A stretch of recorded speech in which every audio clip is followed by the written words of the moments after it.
Salam dan bahagia Bapak Ibu Guru Penggerak. Perkenalkan saya Epi Febriani, calon guru penggerak Angkatan 11 Kota Serang.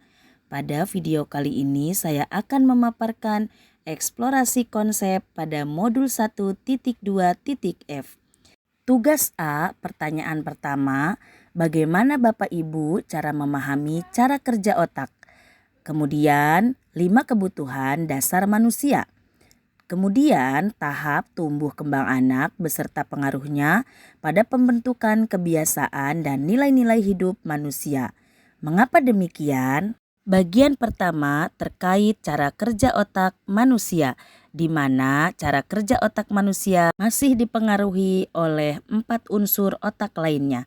Di antaranya yaitu otak luhur, otak mamalia, otak primata, dan otak reptil batang otak. Hal ini kemudian sistem berpikir manusia terbagi menjadi 2, sistem berpikir cepat dan sistem berpikir lambat. Selanjutnya 5 kebutuhan dasar manusia.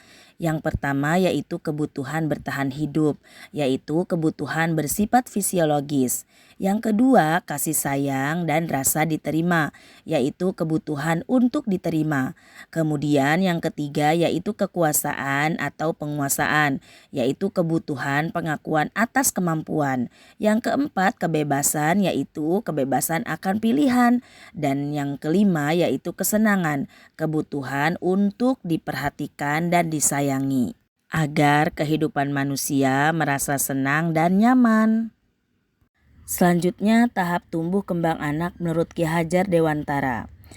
Wiraga Wirama ini merupakan salah satu tahap dalam tumbuh kembang anak menurut konsep taman siswa yang diperkenalkan oleh Ki Hajar Dewantara. Memiliki peran penting dalam membentuk karakter, kedisiplinan, dan kesehatan fisik anak. Melalui kegiatan fisik seperti olahraga dan seni, anak dapat mengembangkan potensi diri mereka dan memperoleh pengalaman berharga untuk pertumbuhan dan perkembangan mereka secara holistik. Selanjutnya, psikososial menurut Erik Erikson adalah tahap yang pertama yaitu usia 0 sampai 1,5 tahun, kepercayaan versus ketidakpercayaan. Kemudian tahap kedua usia 1,5 sampai 3 tahun yaitu otonomi versus rendah diri. Kemudian tahap ketiga yaitu usia 3 sampai 5 tahun inisiatif versus rasa bersalah. Tahap keempat yaitu usia 5 sampai 12 tahun produktivitas versus inferioritas. Kemudian tahap kelima yaitu usia 12 sampai 18 tahun identitas versus kebingungan peran. Dan selanjutnya tahap ke-6 18 sampai 40 tahun yaitu keintiman versus isolasi. Selanjutnya saya dapat menyimpulkan dari pertanyaan pertama bahwa apabila pendidik mampu memberikan tuntunan dan memaksimalkan bagaimana cara berpikir otak anak dalam memberikan respon pada hal-hal yang sesuai dengan perkembangan jiwa dan psikososialnya, maka proses perkembangan anak akan membentuk karakter positif sepanjang hidup anak dan membuat anak menyadari nilai dirinya sebagai manusia individu maupun sebagai masyarakat.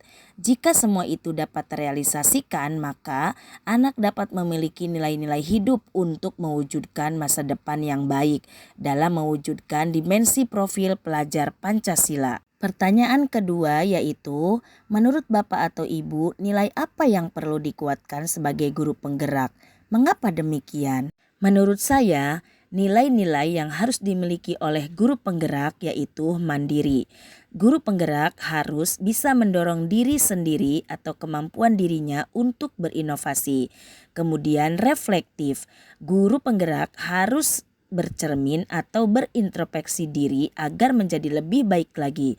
Kemudian kolaboratif, guru penggerak harus mampu bekerja sama dengan guru-guru yang lain dan komunikatif. Guru penggerak juga harus berinovatif, berpikir kreatif dan memiliki gagasan baru.